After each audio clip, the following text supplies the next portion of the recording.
Assalamualaikum warahmatullahi wabarakatuh. Baik, adik-adik mahasiswa mata kuliah wawasan sosial budaya maritim. Eh, Kali ini kita akan membahas tentang visi kemaritiman dan konsepsi pembangunan maritim Indonesia. Ini adalah materi pekan kedua, di mana tentu ada capaian pembelajaran yang diharapkan untuk kita bisa capai, kemudian ada indikator untuk asesmennya ya. Ada 4 bagian yang kita mau lihat kaitannya dengan visi dan pola ilmiah pokok, kaitannya dengan visi pembangunan nasional berbasis maritim, lalu benua maritim, lalu pembangunan benua maritim Indonesia. Kalau kita bicara visi dan pola ilmiah pokok UNHAS, ya adik-adik, bahwa visi UNHAS itu sebagai pusat unggulan dalam pengembangan insani, ilmu pengetahuan dan teknologi, seni dan budaya berbasis benua maritim Indonesia. Ya, sehingga mata kuliah ini diharapkan bisa menjadi satu bagian dari pilar untuk Anda memahami tentang visi ini.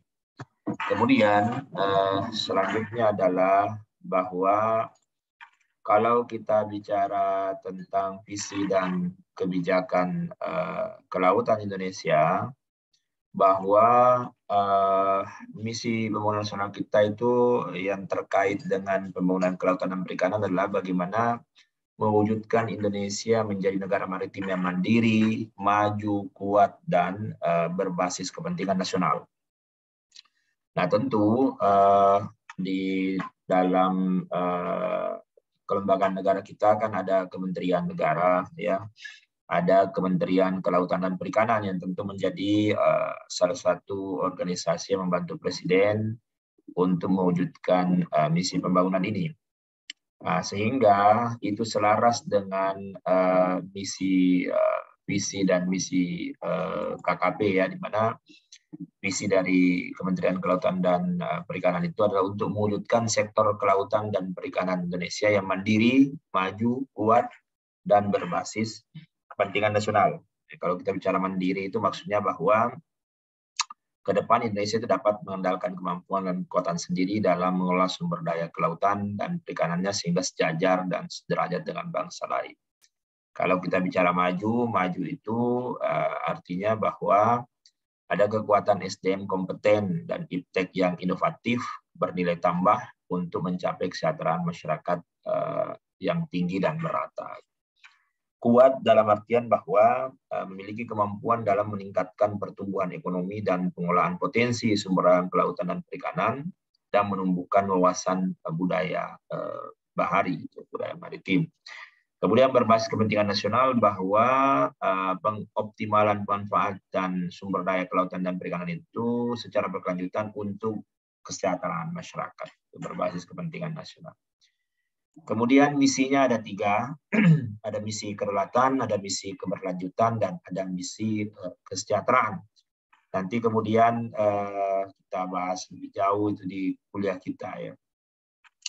Kemudian tujuannya tentu sejalan juga dengan 3 misi ini, ya, bahwa kalau kita bicara kedaulatan tentu harus ada pengawasan di situ. Kalau kita bicara keberlanjutan, tentu di situ ada upaya untuk meningkatkan daya saing.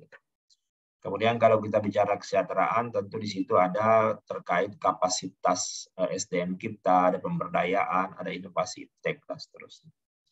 Kemudian ada 6 prinsip dasar di dalam kebijakan kelautan Indonesia.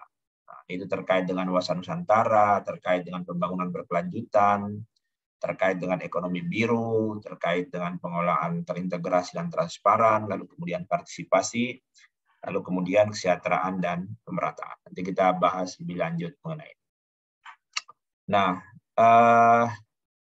kemudian kalau kita bicara benua maritim Indonesia, apa itu benua maritim Indonesia? Benua maritim Indonesia itu ya tentu kalau kita bicara negara maritim tentu ada ada pilar-pilar yang mana menyangga negara maritim itu. Ada perdagangan, ada pelayaran, ada industri dan kekuatan maritim yang harus tumbuh dan berkembang bersama. Nah, kalau kita bicara benua maritim Indonesia, ya bahwa benua maritim itu adalah wilayah perairan dengan hamparan pulau-pulau di dalamnya sebagai satu kesatuan alamiah antara darat, laut, dan udara di atasnya, tertata unik dengan sudut pandang iklim, cuaca, keadaan airnya, tata kerak bumi, keragaman biota, serta tatanan sosial budaya. Jadi, kata kunci dari benua maritim itu bahwa darat, laut, dan udara di atasnya itu sebagai satu kesatuan. Ada pulau-pulau yang tumbuh dari perairan yang luas, di mana tentu ada keunikan di dalamnya dan ada kehidupan masyarakat di situ ya dengan tatanan sosial budaya. Kemudian kalau kita bicara pembangunan benua maritim ini tahun 2014 di KTT Asia Timur di Myanmar ya, Pak Jokowi itu sudah mencanangkan yang namanya poros maritim dunia. Di mana kalau kita bicara poros maritim dunia itu ada 5 pilarnya ya. Jadi bagaimana menjadikan Indonesia sebagai poros maritim dunia itu ada 5 pilar. Di mana kelima pilar itu kita bisa lihat bahwa yang pertama adalah pembangunan kembali budaya maritim Indonesia. Ya, karena kita ini kan negara yang negara yang lautnya luas, pulau-pulaunya banyak ya.